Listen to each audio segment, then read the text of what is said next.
I'm interested in the pioneer spirit that exists in so many families. And if you are a couple and you're trying to blaze a new trail, then you're a patriarch family. And what I mean by that is you are like your family's version of Abraham and Sarah, and you are going to a new land that you've never seen before, and you are trying to set up something new, and you're trying to figure it out, and you're walking by faith, and it takes some courage, and you're trying to reinvent something. Hi, I'm Steve. For nearly 30 years, I've been a pastor and disciple maker, and what I really love doing is helping guys be better followers of Christ and better leaders at home. I'm Mark, a certified financial planner with an MBA and an Ivy League degree who wants to make sure you're making the smartest money decisions possible. And this is Abraham's Wallet. Join us weekly and create a culture in your family of multi-generational prosperity, spiritually, relationally, physically, intellectually, and financially. Run your home, your dough, like a biblical boss.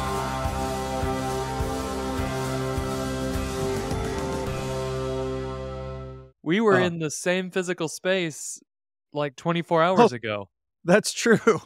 and now That's we're true. across the country from each other. And we were so lazy that we couldn't bring ourselves to put a freaking camera on and record an episode. We Lazy just had is to one thing that we were not on that trip. we That just was a laze the day away having like 5 appointments with clients and CPA firms and stuff. yeah, my first time really to spend any significant time in Columbus, Ohio. Yeah. I loved it. It was a wonderful place. I got there at midnight and flew out at 6 a.m. a day and a few hours later. So it was a very packed trip, but yeah, unfortunately, we're not coming to the people this week from the same room like we have recently when I was in Ohio. Quickly before we jump into today's topic, did you know that today is, at least on LinkedIn, this is a very big deal. It is an international holiday that we've made up for today. No, I didn't know March 8th had any significance of any kind. It's International Women's Day today. What is that, Mark? So that, here at the Abraham's Wallet podcast, is a special day where we decided we're going to focus on the topic of patriarchy. Smart. In honor of International Women's Day. So that's about as close as we get to intentionally kicking the hornet's nest Yeah.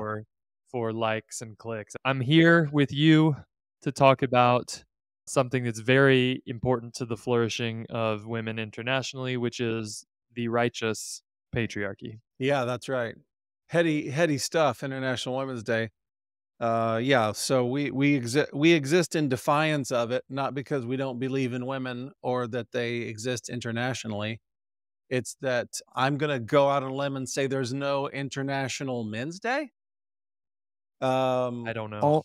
Also, I'm going to go out on a limb and say this is reminding me of a series that we're taking the youth through, the teens. I have a teen group that just met at my house last night, and we're talking through a series called God Made Them Male and Female.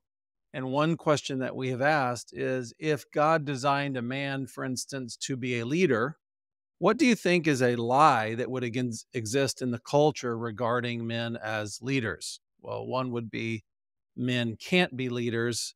Another would be it would be dangerous if a man was a leader. And then, of course, number 3 is that a man should never be a leader. Similarly, we could look at how God's made a woman, and we could ask the question, what would the culture say? How would the culture lie against God's design? And it would be, a woman should only be a leader. A woman should never be a follower, et cetera, et cetera. And I'm just going to go on a limb and say that's probably some of the ethos behind International Women's Day. Kiss my grits. That's what I have to say. I won't kiss your grits, but I am excited to talk about our theme du jour. Okay, let's start in. I venture a guess that what we're going to talk about today describes 90% of our audience. And if you're the other 10%, you're quite welcome here, because I'd like to try to persuade you to get into the 90%. But I think that as I described, a lot of our people are going to go, that's us, which is what I want. I want you to end up encouraged. So let me tell you a couple of quick stories. I want to profile a couple of families to you. I'm thinking of my friend and neighbor 2 doors down. His name is David, and he has a young family, and he grew up in a small town called New Richmond outside of Cincinnati. David's from that little town. He doesn't live in little town. He is raising his family in the big city. He is a big deal in the big city. He's kind of a local personality. He gets profiles in local magazines. He's an influencer. He knows the hoity-toity set. Those are his clients, the rich and powerful of the city. He knows all these people by name, the pro sports players. That's his kind of world. He grew up sort of pseudo-Catholic in the same way that a lot of Jewish people are raised, where there's the culture of Catholicism. Our family doesn't really bother with like the beliefs, but there's just some traditions that kind of define our Sure. family. He is not raising his family that way. He's raising his family as, we're going to be followers of Jesus. We love the Bible. We're trying to put the pieces together to make a different expression of family than David was raised with. He married a girl who was raised without faith. They have a bunch of little kids, which they're convinced that's God's pleasure and will for them, which it is. And they're trying to figure out new norms. Cut to example number 2. We have a mutual friend. He is a bit of a YouTube personality. If you traffic in those waters, you might know him. His name's Tim Schmoyer. He is doing something new with his family. He lives out in Kentucky. His family lives on, I believe, 5 acres. We've done the tours of his house before here on Abraham's Wallet. He raises chickens, a whole bunch of chickens, and they're meat chickens. So they have a big killing every year. They put them all in the freezer and then eat them as the year goes. They raise crops. They're doing like a mini kind of homesteading experiment. He's doing something even career-wise that is very unorthodox, and it's not what he was raised with. He has pastoral muscles in him. He has a ministry background. The kids are homeschooled. He has a business that he has built out of a home office, built a YouTube business. So he's got like a little YouTube studio at his house, and it's kind of like, what? It's very unorthodox, and it's not how he was raised. So he and his wife are putting together a new story. They're trying to, again, cobble together something they've never seen before. I think that's pretty normal among our people. One more example. We can cut this out if need be, but it comes to mind to me as a profile, the Mark Parrott family. So here, the Parrott family, this is a Texan and a Wisconsinner. Would Amelia call herself a Wisconsin? I think it's a Wisconsinite. Wisconsinite. They have moved their family, very interesting scenario. They moved their family to Salt Lake City. They created a magnet of, we could discuss how and why this magnet happened. But what has happened is that extended family has all moved toward them in Salt Lake City. There are traditions and rhythms that are a part of the Parrott household that have never been seen on either side of the family tree.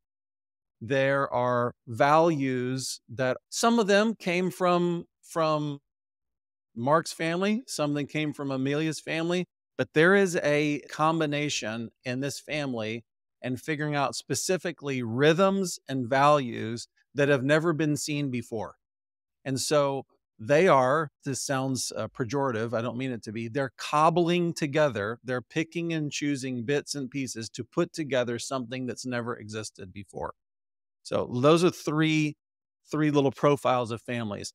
Here's where I'm going with this. It is the very, very, very rare family who can say, basically, We want to continue, refine, and expand on everything our parents have done. Very rare. So many of the families that we talk to on a week in, week out basis are trying something completely new. They're venturing out. They're creating the kind of family they've really never seen before. They get glimpses here and there. I just did an interview with a guy named Joe Freudenberg, and he talked about this season of his life where every person that crossed his monitor that he thought they get something I don't get, and I don't have this, it's not part of my story, he would just awkwardly reach out to them and say, could we have some time of some kind? Could I just kind of pick your brain about something? I think that kind of mindset is in so many of our people who are going like, I'm trying to put something together I've never really seen before. They might come across family teams with Jeremy Pryor, and that something gets turned on. They read Jeremy's book, Family Revision, and they kind of go, boy, there's something there I don't understand. They read Man of the House by C.R. Wiley, and they go, that sounds like a land that I would like to go to. I don't know exactly what the implications are, but I want to do something I've never seen before. They go, this smells like the kingdom of God to me, and I want it. And they try to cobble together with the knowledge and resources they've got, doing this delicate dance. I want to honor my parents and grandparents, and I also want to forge something new. Maybe it will meet with family approval, maybe it won't, from prior generations. That's who I want to talk to today. It's all of those people, and I'm calling this group, ready for it. You've already seen it on the title, drum roll. I'm calling it the New Patriarchs. You're the new patriarchs. I would love to read a book by that name, The New Patriarchs, describing this generation. You look back 30, 40 years, and it was, how can we be new tycoons? Who can be awesome out there in the market? And it seems like the question out there right now is, who can build a family? I didn't smell that 20 years ago, but that's definitely what's happening right now. And I think that there's desire for a new patriarch. I've got 5 earmarks, I think, that tell me that we're seeing that trend happening. Would you like to interject? I'm excited to hear it. I mean, if it's not obvious to everybody, the patriarchy is a word that it elicits a lot of emotion in our culture. Either people go, "Yeah, I'm all for it," or more likely they go, "I thought that was basically toxic masculinity and evilness." So I'm excited to talk about it. It's funny that you mentioned C.R. Wiley's book, Man of the House. I don't know how this happened, but we are Facebook friends, me and CR. Love it. And he posted just 2 hours ago. He said, patriarchy comes in lots of flavors. Christian patriarchy is not the same as Islamist patriarchy or the Yes. classical Roman expression or the Japanese version. And he says it's inevitable since it has a metaphysical basis. Patriarchy is inevitable, but it can still find different expressions on how it's directed. So, as much as I'm tempted to use the word patriarchy to just needle people and make a big reaction, the truth is there's a lot of things that happen under the banner of the word patriarchy that we would go, that's gross, and that's not at all what we're talking about. So I think it's very important as you move forward, kind of to explain to us that if you're listening to this and there's any inkling in you that goes, I don't know if I feel comfortable with that word. This is our culture as Jesus followers. So I would just encourage you to kind of like open the mind and hear what Christian patriarchy looks like and how it's taking kind of this new expression that might be different than what you have in your brain when you just hear the word. Yeah. Yeah. We could talk a long time about patriarchy and what we mean by that word. I'm not really interested in that today. I'm interested in the pioneer spirit that exists in so many families. And if you are a couple, you're a man and woman, you're a couple, you're a family, and you're trying to blaze a new trail, then you're a patriarch family. And what I mean by that is you are like your family's version of Abraham and Sarah, and you are going to a new land that you've never seen before, and you are trying to set up something new, and you're trying to figure it out, and you're walking by faith, and it takes some courage, and you're trying to reinvent something. I'm not talking about, the word patriarchy, the definition of it is patria, father, and archy, like a hierarchy. Arch means over or rule. So patriarchy just means father rule. Now we believe in that concept because the Bible teaches that concept. That's not exactly what I'm trying to talk about today. I just want to talk about this heartbeat of people that goes, we're trying to make something new. That describes me. That describes you, Mark. That describes so many of our friends who we are trying to figure it out. So as I reckon it, I mean, there might be more, but I can find 5 earmarks that say that is definitely happening right now. And one is probably the number one place that you see the kind of talk about patriarchy that you're talking about, which is, you know, clicky, and let's get into a debate about what, tough man world. And that is the manosphere. Just the talk of manosphere that didn't exist 10 years ago, but there's a lot of talk right now. Who's the Mormon guy that does the old man podcast? It's been around for a long The time. Art of Manliness. That's it. The Art of Manliness. What is a man? Am I one? Do I have to pose as one? Do I have to lead? How much aftershave do I have to wear? Do I have to grow a mustache? Do I need to talk about powerlifting? Sorry, Mark, or et cetera. There's this whole kind of, we're bros and we're proud of it. Deal with it. That kind of thing exists. I think it's one of the earmarks that we live in an age when people are trying to redesign what family means. It's one of the expressions that people are floundering, they're grabbing, they're searching, they're exploring, they're trying to turn over rocks to go, what will our future be? What will our family be?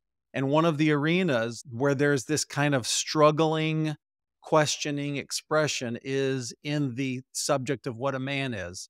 So you're going to get one version of what a man is in the Barbie movie.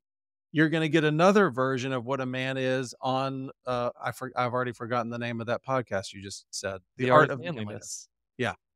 Okay, so where you see people pressing into that manosphere world, you can know that you've got people that are trying to make sense of what the heck am I supposed to do as I strike out for new territory as either a man or a couple. Correct. Another arena where we see this kind of struggling, floundering, trying to figure it out, and this has been a hot button in the last week or two, is, you could probably fill in this blank, the trad wife space. So this is a kind of a social media phenomenon, just like the manosphere is that I believe, I'm seeing this more than I ever have. There's a great disillusioning happening right now among the single, liberal-minded, I don't mean that politically, I mean that in the way that you view the world, the single, liberal-minded, career-ambitious woman. I just saw a video this past week. There's this young woman, and she is talking about having gone on a couple of dates with a traditional guy that she's met. And these are her words. She said, I feel like I am being possessed by a housewife and homemaker. She says, I have waved the banner of feminism because that's what you're supposed to do as a 20-something. But I found this guy, and he's kind of like protecting me and taking care of me and making sure that I've got what I need and paying for dates and just being like a man. And she says, and I'm finding, she's saying this to a camera and just throwing this out to the world, I find that I want to make meals for this man. I want to make a home where he's comfortable and would rest.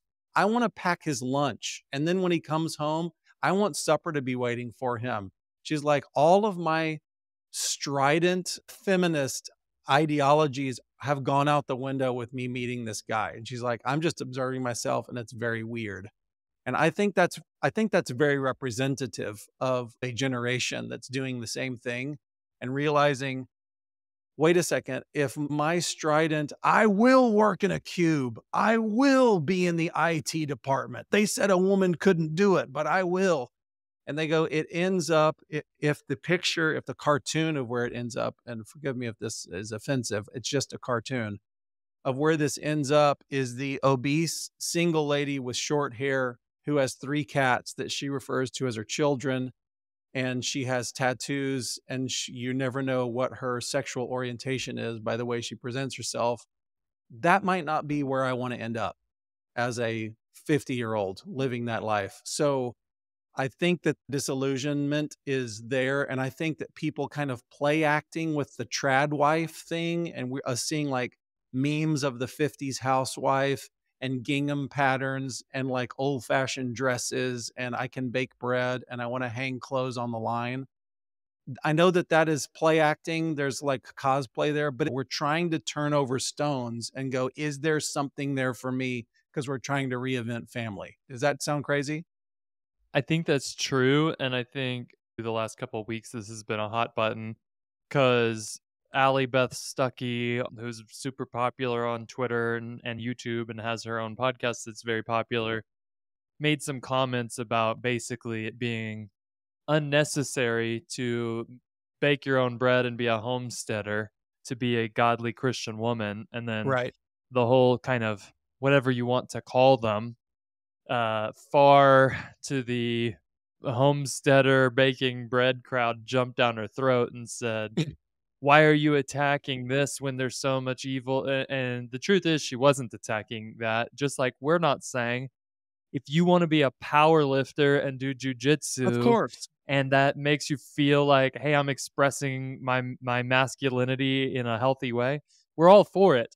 Of What course. we're saying on both fronts is that the external trappings of trad wifing and making your own dresses and cooking sourdough or hyper masculine kind of whatever that looks like, those things really don't have a whole lot to do with godliness, and they certainly don't mean that you're on the right path when it comes to this thing we're talking about today, which is how do you become a patriarch trailblazing Yeah. couple and family. Yeah. I don't have any value judgment to make about any of that. Grow a mustache and lift weights. Great. No, I don't have a problem with that. I don't care. That I'm just saying that I'm just making a cultural observation that thing didn't exist 20 years ago. I'm just making an observation that there are these subculture movements that reveal to me that we as a people are struggling with. We want to reinvent roles and family somehow, and we're not sure where to look. Yeah. That's all. So earmark number 3 that something is up is an upheaval in religious habits. This has been culturally observed all over the place. And to just describe it in very broad terms, there was a walk away from traditional religious organizations in the 80s and 90s for good reason. Then there was an uptick in make it up as you go along, non-denominational, wear cargo shorts and Crocs church expressions. And that happened a lot. I mean, that really started in the 60s and 70s, really in Jesus movement in California. And it kind of spread around like, do you have to wear nice clothes to church to worship God? Well, the answer is no. You don't have to do those things. But the backwash of that thing is now there's an uptick in more traditional or even liturgical expressions because everyone's asking, can we just make it all up as we go?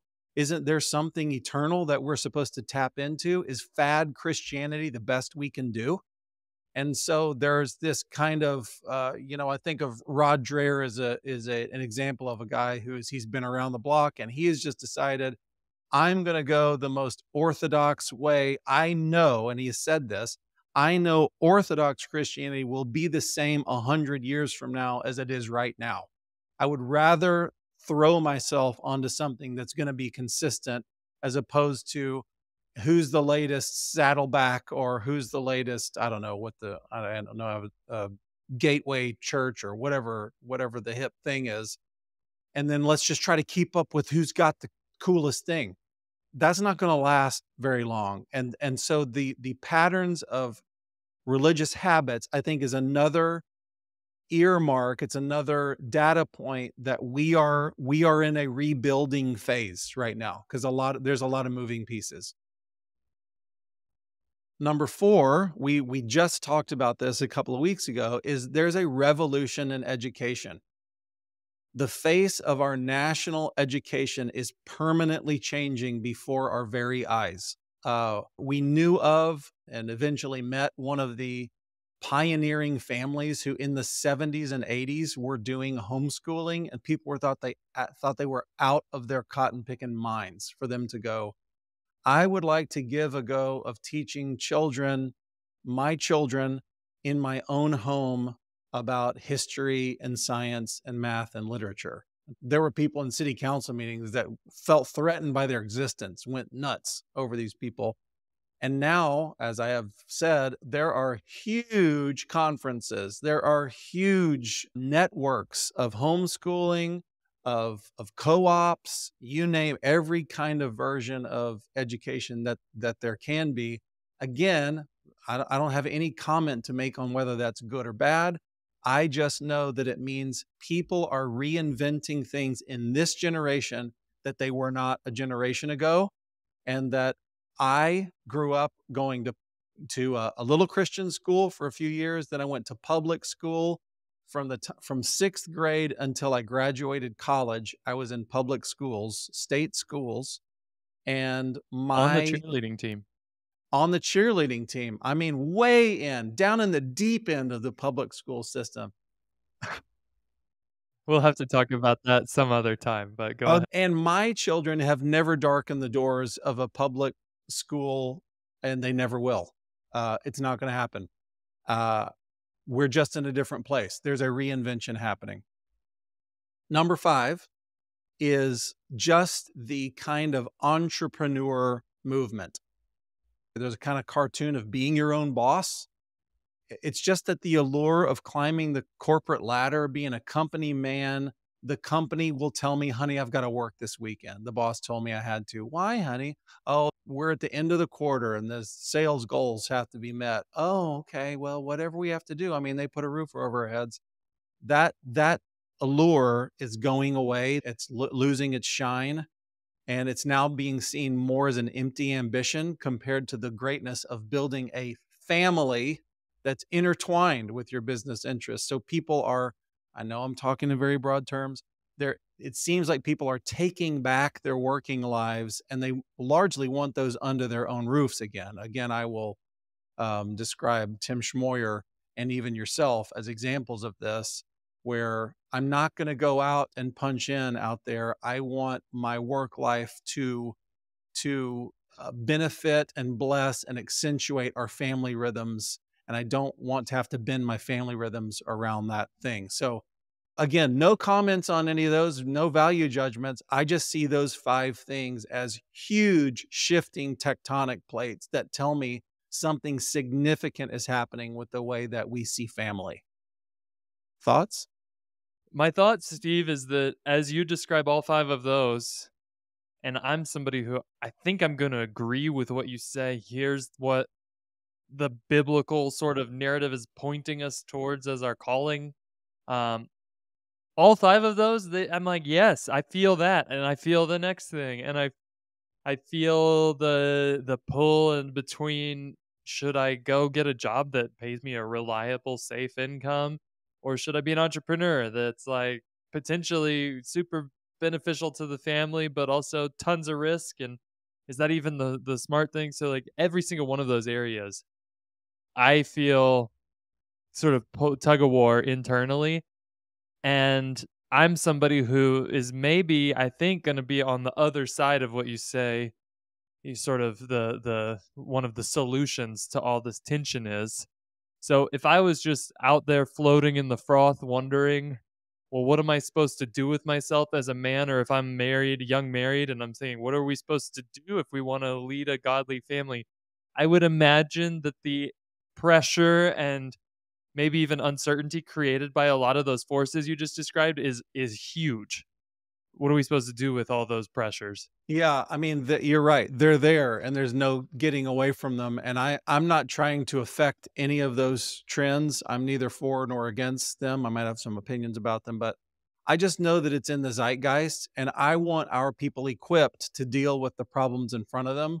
So I know that that's our people, and I would just like to say, we see you, and we know that you're trying to put it together, and is that you? Are you trying to forge a new path with traditions other than the ones you grew up with? And are you seeking a deeper connection to your children than the ones that you had with your parents? Maybe. Are you looking for a true friend and a teammate in your spouse as opposed to just like a roommate lover who holds up their end of the deal? Are you seeking that your money would fuel your family's true meaning instead of pursuing money and hoping you find some meaning along the way? Are you scouting out new territory for your generation? Then I say my label for you is you are a new patriarch. That's what is happening with you. I spent time with a family just this week where they're trying to come up with a family vision statement, but they kind of felt like all thumbs because they didn't know they were asking all of these questions. And like, we've got a couple of little kids. We're on a career path. Is it where we're going to end up? I don't know. We've done some ministry over the years. I don't know where we're going to be living. We have some thoughts about moving out into the country. Maybe we're supposed to stay here. And I think it was a great relief to them where I just told them, you're pioneers. They both come from unbelieving families. So we're trying to find discipleship. Somebody tell us, what are the rhythms of a godly family? What do the relationships look like in a godly family? How are we supposed to handle our money if we're seeking God?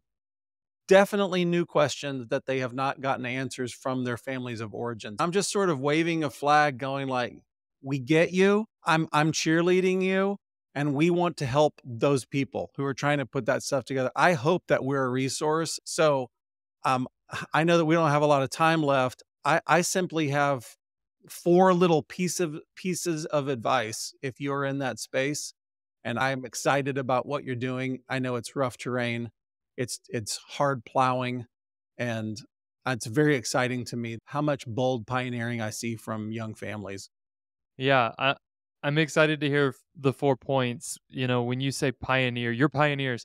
That has a connotation where I'm from here in Utah. Everybody's great great Oh, grandfathers pushed their hand carts the out, hand and cart challenges. they were following old Brigham Young out to the Yes. promised land. But in my mind, because I'm not from here, the thing I always think of is Little House on the Prairie.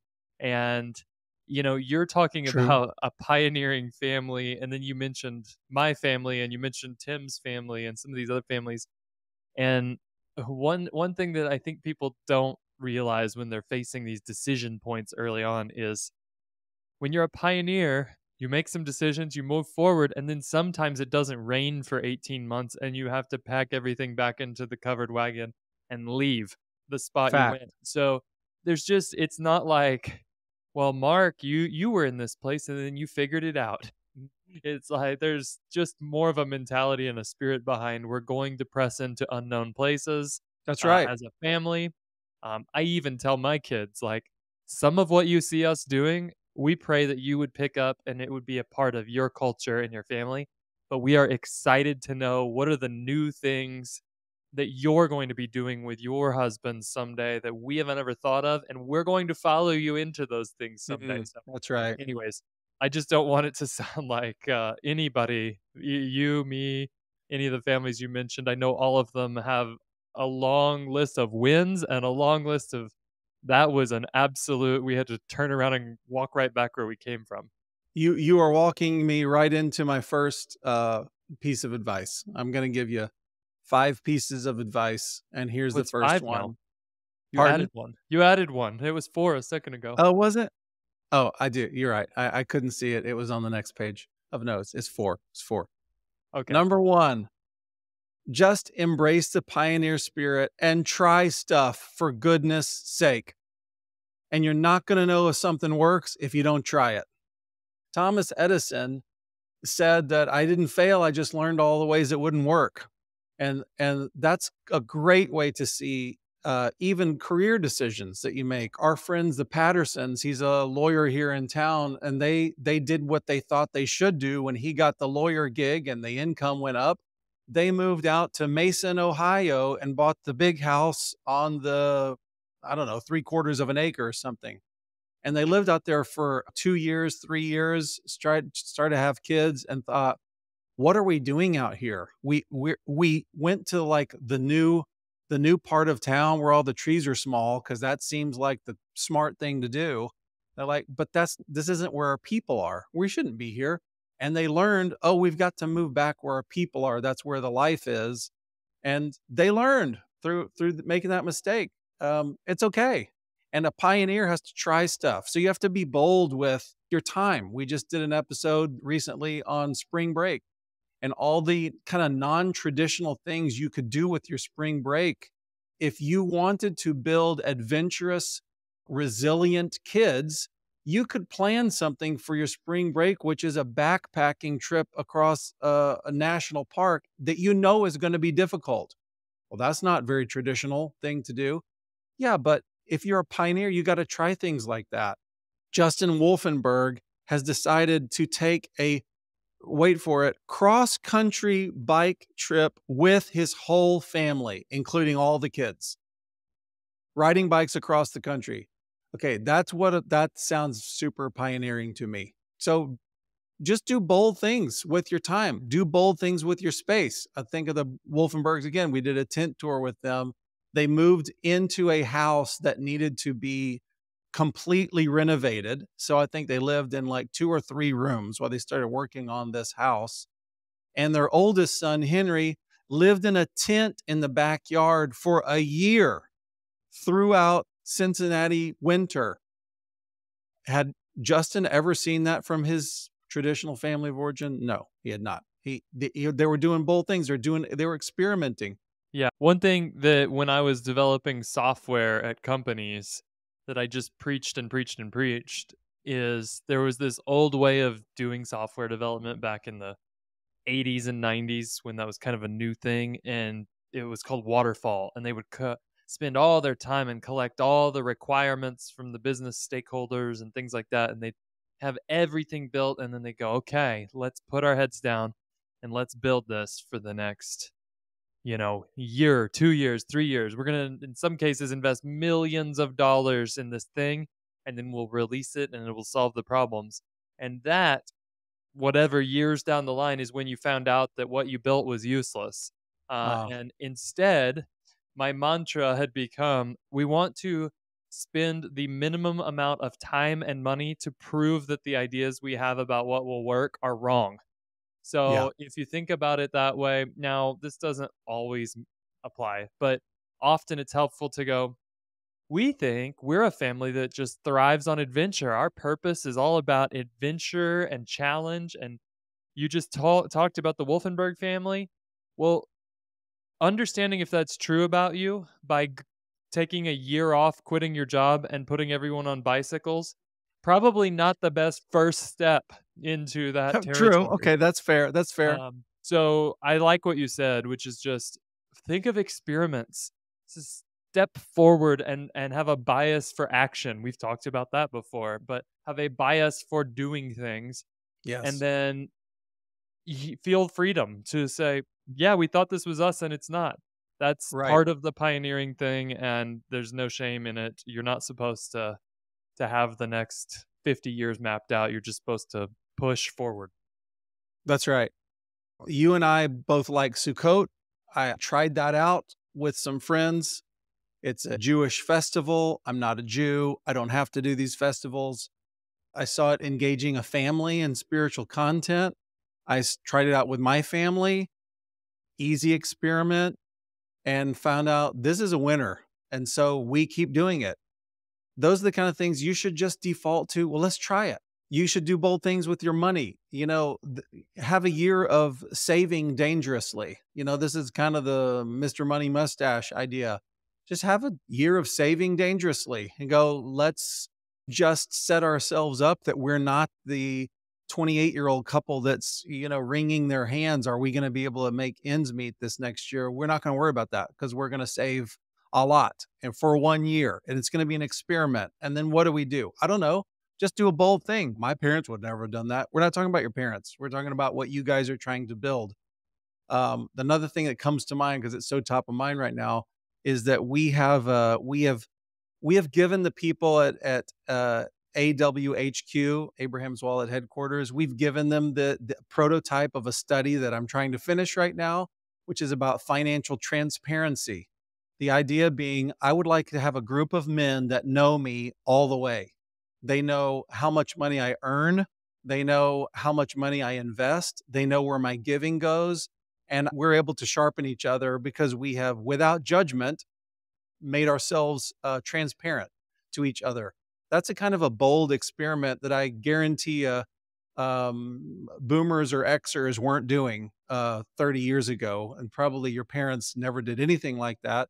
But I just think of making bold experiments. And my advice would be to embrace a pioneer spirit, because if anything I've said up to this point resonates with you, by golly, I think you are a new patriarch. So that's number one. Number two, be absolutely committed to your marriage. Now, we look at the story of Abraham and Sarah. We think that they are such a reference for us that we named our podcast after Abraham. We think that he is the picture of what a wise, shrewd, and godly family leader is biblically. He wasn't a perfect guy. He wasn't morally perfect, but he was a trailblazer. He was a pioneer that did things that nobody's ever done before with the God that we follow. So I'm going to read a passage which will blow your mind. And I've heard that this very passage could get people fired from religious organizations because it's so explosive. It's incendiary. You ready for it? It is Ready. 1 Peter 3. And we're going to get a little bit of insight into Abraham and Sarah. And we're going to hear about the commitment that they have in their marriage to one another, okay? Likewise, you wives, be submissive to your husbands, so that some, even if they don't obey the word, may be won without a word by the behavior of their wives when they see your reverent and chaste behavior. Let not yours be the outward adorning with braiding of hair and decoration of gold and wearing of fine clothing, but let your beauty come from the hidden person of the heart, with the imperishable jewels of a gentle and quiet spirit, which in God's sight is very precious.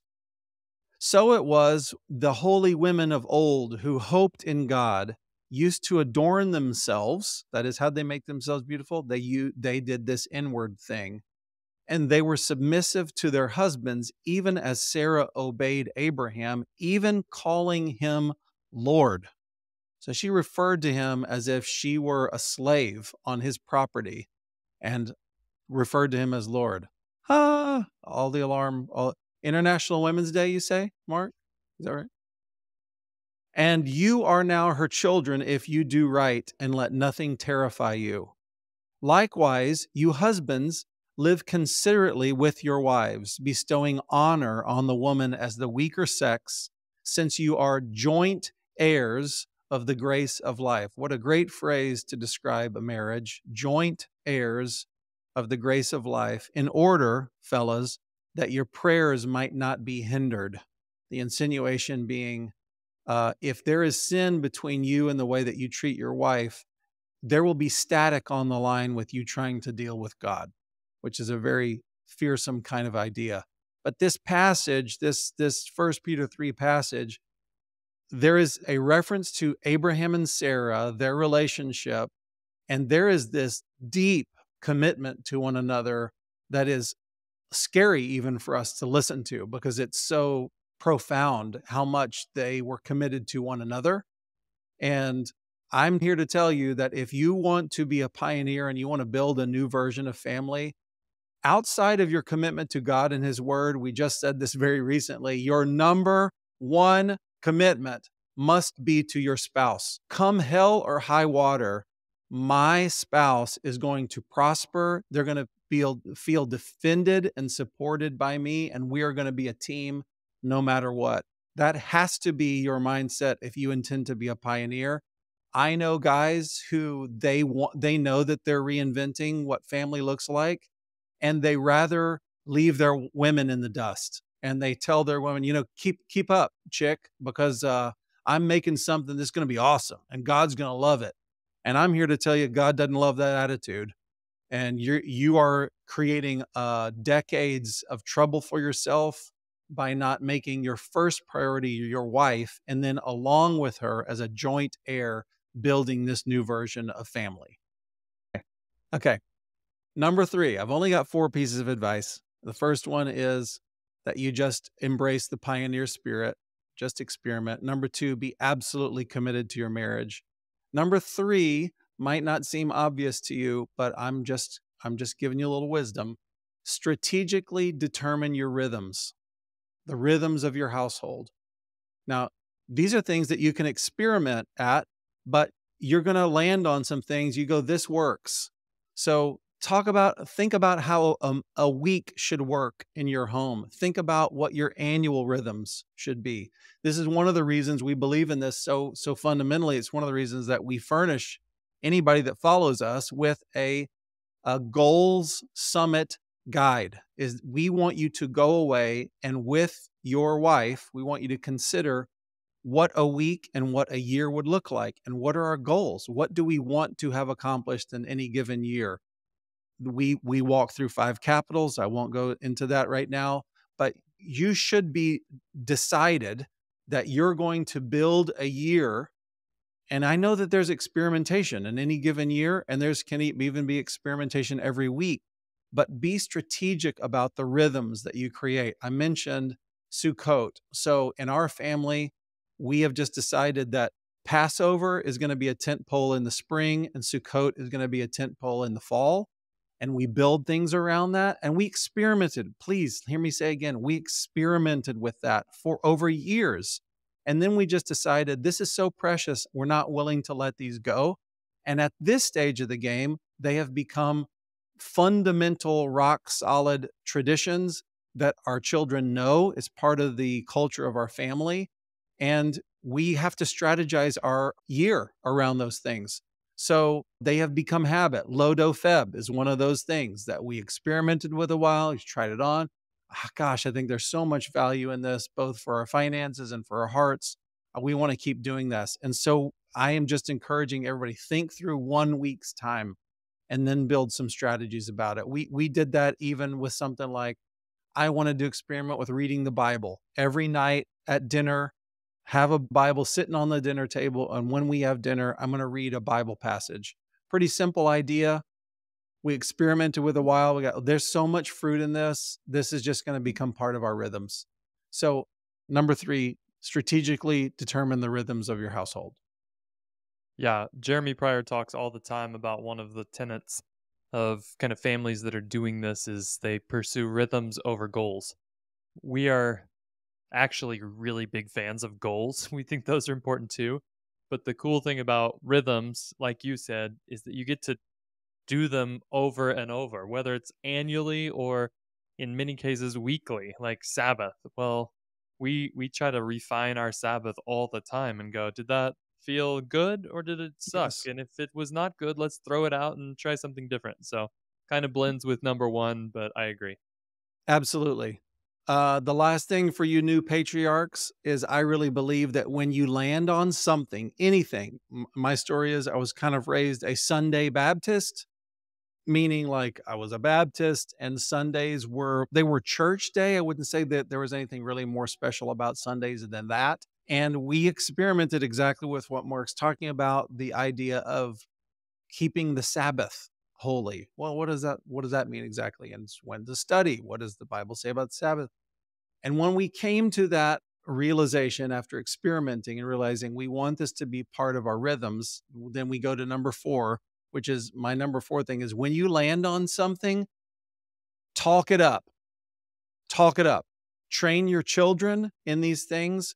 Why are we doing this? Talk about it to your children. Find friends who are also experimenting.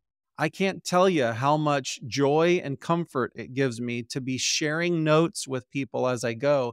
Hey, we're trying this thing. This is absolutely how we came to Sukkot, is talking with friends. "Do you guys want to try that this year?" I think of our friend Tate Paul. He was going like, I kind of want to try it. Okay, I want to try it too. Maybe we could have one night at your house, one night at my house. Okay. Well, we're comparing notes. Did you do something all day? Did your family stay out in the sukkah all night long? Did you do that all week? What did you do? Did you have a grilling out night? Just comparing notes and talking about it. I talk about it a lot with my wife.